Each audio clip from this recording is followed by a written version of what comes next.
নমস্কার বন্ধুরা, আমার কুকিং চ্যানেলে আবারও সবাইকে স্বাগত। আজ আমি আপনাদের জন্য নিয়ে চলে এসেছি খুবই সহজ পদ্ধতিতে বানানো সরস্বতী পুজো স্পেশাল নিরামিষ খিচুড়ি।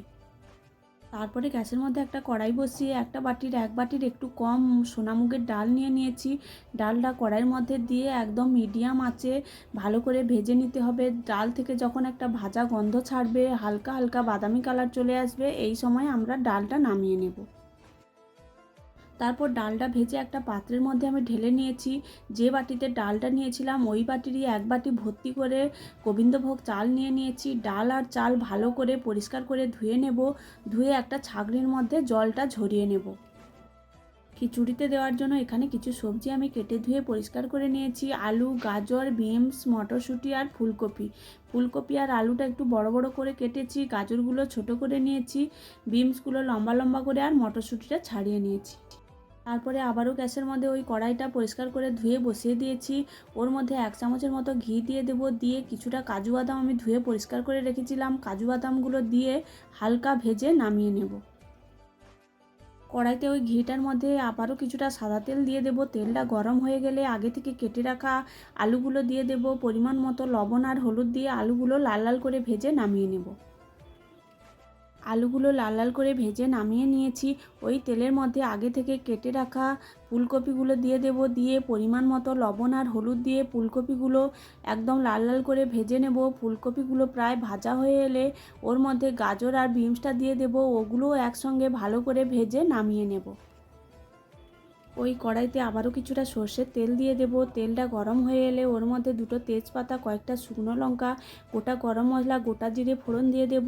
ফোড়নটা ভালোভাবে ভাজা হয়ে গেলে ওর মধ্যে দিয়ে দেব আগে থেকে একটা বড় সাইজের টমেটো কুচি করে রেখেছিলাম। টমেটো কুচি সামান্য লবণ দিয়ে নেড়ে 2 চামচ আদা কাঁচা লঙ্কা বাটা দিয়ে দেব। আর দিয়ে দেব পরিমাণ মতো হলুদ গুঁড়ো, লঙ্কার গুঁড়ো। আগে থেকে কাঁচা লঙ্কা আদার মধ্যে বাটা দেওয়া ছিল, তাই পরিমাণ বুঝে আপনারা লঙ্কা গুঁড়োটা দেবেন। যে যেমন ঝাল পছন্দ করবেন ওই পরিমাণে ঝালটা দেবেন। তা দেওয়া হয়ে গেলে সামান্য গরম জল দিয়ে আবারও খানিকক্ষণ মশলাটা কষিয়ে নেব। মশলাটা খানিকক্ষণ কষিয়ে নেওয়ার পর মশলা থেকে প্রায় তেল ছেড়ে এসেছে। এরপরে দিয়ে দেব ওর মধ্যে কিছুটা জিরে আর ধনের বাটা।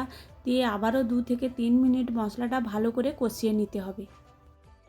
মশলাগুলো ভালো করে কষিয়ে নিয়েছি। মশলার সমস্ত কাঁচা গন্ধ চলে গেছে এবং মশলা থেকে তেল ছেড়ে এসেছে।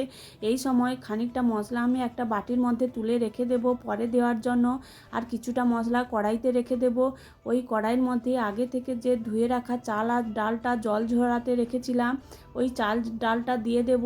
দিয়ে মশলার সঙ্গে আরও 2-3 মিনিট ভালো করে ভেজে নেব। চাল আর ডালটা ভাজা হয়ে গেলে ওর মধ্যে পরিমাণ মতো গরম জল দিয়ে দেব।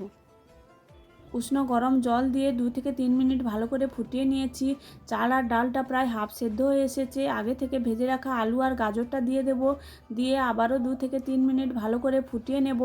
যখন চাল ডাল প্রায় সেদ্ধ হয়ে আসবে এই সময় আরও যে সবজিগুলো ভাজা আছে ওগুলোও দিয়ে দেব। দিয়ে 2-3 মিনিট আবারও ভালো করে ফুটিয়ে নিতে হবে। সবজিগুলো দিয়ে খানিকক্ষণ ফুটিয়ে নেওয়ার পর সবজিগুলো প্রায় সেদ্ধ হয়ে গেছে এবং খিচুড়িটা প্রায় হয়ে গেছে। এই সময় আগে থেকে যে মশলাটা তুলে রেখেছিলাম ওই মশলাটা দিয়ে দেব আর ভেজে রাখা কাজু বাদামগুলো দিয়ে সব কিছু আবার ভালোভাবে মিশিয়ে নেব। মশলাটা ভালো করে খিচুড়ির মধ্যে মেশানো হয়ে গেছে, সবজিগুলো একদম সেদ্ধ হয়ে গেছে। এই সময় পরিমাণ মতো লবণ ও চিনিটা দিয়ে দেব। খিচুড়িটা একদম হয়ে গেছে। নামানোর আগে বাড়িতে তৈরি করা কিছুটা গরম মশলার গুঁড়ো আর ঘি ছড়িয়ে খিচুড়ির সঙ্গে ভালো করে মিশিয়ে নামিয়ে নেব। এখানে রঙটা দেখলেই বুঝতে পারবেন খিচুড়িটা কত সুন্দর হয়েছে। খেতেও কিন্তু খুব ভালো হয়েছিল। নামিয়েই পরিবেশন করুন সরস্বতী পুজো স্পেশাল নিরামিষ খিচুড়ি। কাল তো সরস্বতী পুজো, আপনারাও এইভাবে একবার বাড়িতে বানিয়ে নিতে পারেন। খেতে কিন্তু খুবই ভালো হয়। ভিডিওটি ভালো লাগলে আমার চ্যানেলটি সাবস্ক্রাইব করে দেবেন।